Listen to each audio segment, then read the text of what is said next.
कहानी सागर में आप सभी का स्वागत है।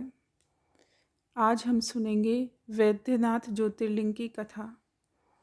भारत की पावन भूमि पर विद्यमान द्वादश ज्योतिर्लिंगों में वैद्यनाथ ज्योतिर्लिंग नवा ज्योतिर्लिंग है। भगवान श्री वैद्यनाथ ज्योतिर्लिंग का मंदिर जिस स्थान पर स्थित है उसे वैद्यनाथ धाम कहा जाता है। यह स्थान झारखंड प्रांत पूर्व में बिहार प्रांत के संथाल परगना के दुमका नामक जनपद में पड़ता है। श्री वैद्यनाथ ज्योतिर्लिंग की स्थापना के पीछे की कथा इस प्रकार वर्णित है। एक बार राक्षस राज रावण ने हिमालय पर जाकर भगवान शिव का दर्शन प्राप्त करने के लिए बड़ी घोर तपस्या की। उसने एक एक करके अपने सिर काटकर शिवलिंग पर चढ़ाना शुरू कर दिया। इस प्रकार उसने अपने 9 सिर वहां काटकर चढ़ा दिए। जब वह अपना 10वां और अंतिम सिर काटकर चढ़ाने के लिए उद्यत हुआ, तब भगवान शिव अति प्रसन्न और संतुष्ट होकर उसके समक्ष प्रकट हो गए। शीश काटने को उद्यत रावण का हाथ पकड़कर उन्होंने उसे ऐसा करने से रोक दिया। उसके 9 सिर भी पहले की तरह जोड़ दिए और अत्यंत प्रसन्न होकर उससे वर मांगने को कहा। रावण ने वर के रूप में भगवान शिव से उस शिवलिंग को अपनी राजधानी लंका में ले जाने की अनुमति मांगी। भगवान शिव ने उसे यह वरदान तो दे दिया, लेकिन एक शर्त भी उसके साथ लगा दी। उन्होंने कहा, तुम शिवलिंग ले जा सकते हो, किंतु यदि रास्ते में इसे कहीं रख दोगे तो यह वहीं अचल हो जाएगा। तुम फिर इसे उठा न सकोगे।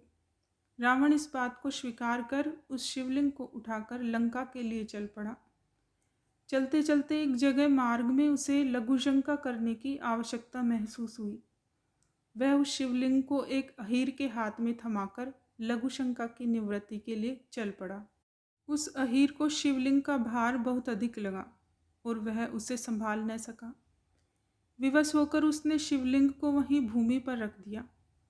रावण जब लौट कर आया तब बहुत प्रयत्न करने के बाद भी उस शिवलिंग को किसी भी प्रकार नहीं उठा सका।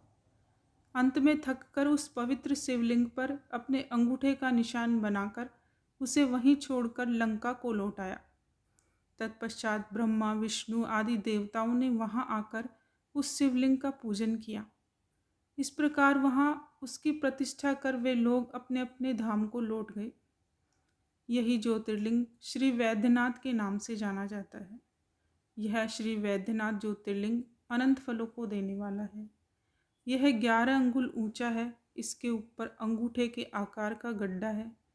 कहा जाता है कि यह वही निशान है जिसे रावण ने अपने अंगूठे से बनाया था।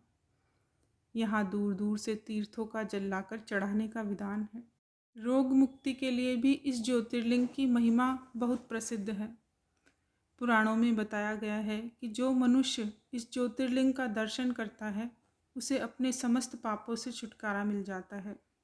भगवान शंकर की कृपा से वह सारी बाधाओं, समस्त रोगों से छुटकारा पा जाता है। बोलिए श्री वैद्यनाथ ज्योतिर्लिंग की जय।